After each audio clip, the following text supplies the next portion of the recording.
Premier galop ce dimanche sur l'hippodrome de Vittel. Après avoir fêté en 2024 ses 120 ans, l'infrastructure thermale s'apprête à vivre une saison exceptionnelle et même inédite avec 5 réunions premium sur les 11 prévues cet été. Ça permet à toute la France de jouer sur les courses de l'hippodrome de Vittel qui sont rediffusées en direct sur tout le territoire national. Ça donne une renommée à l'hippodrome et financièrement c'est quand même plus intéressant que des courses purement PMH. L'hippodrome attend quelques 10 000 visiteurs durant cette saison. Les turfistes, amateurs ou éclairés étaient déjà venus nombreux pour parier ce dimanche avec plus ou moins de connaissances et de réussite. On a des chevaux mais dans le CSO, saut d'obstacle, et puis là ça faisait des années qu'on n'était pas venu.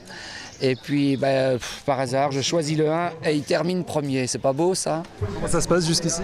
En termes de gains, mal, puisque j'ai joué une fois, j'ai perdu une fois. C'est l'instinct, voilà. Je joue comme en fonction des chevaux, des performances, des cordes, des réussites auparavant. Puis après, voilà, il y a le facteur chance qui joue, on l'a ou on ne l'a pas. C'est vraiment la première course, la chance du débutant, vraiment. Vous avez trouvé le tiercé ou un ou deux?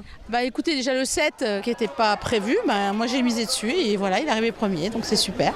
Une victoire que Stéphanie doit à cet entraîneur et jockey espagnol et sa pouliche de 3 ans, installée depuis de nombreuses années en France et grand habitué du rendez-vous thermal.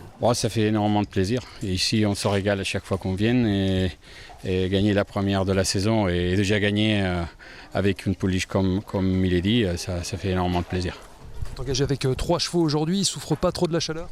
C'est lourd, il fait lourd pour eux, mais bon, ils s'adaptent. C'est mieux quand il fait un peu moins chaud, mais non, ils sont habitués et tout de suite on leur fait un heat, après on les lave à l'eau froide, donc ils ont le temps de refroidir et après la course on fait pareil, on les lave peut-être 2 fois, ça dépend comment les chevaux ils récupèrent. La question s'imposait avec plus de 30 degrés ce dimanche sur l'hippodrome de Vittel qui organisera d'ailleurs le 14 juillet une journée placée sous le signe du bien-être équin.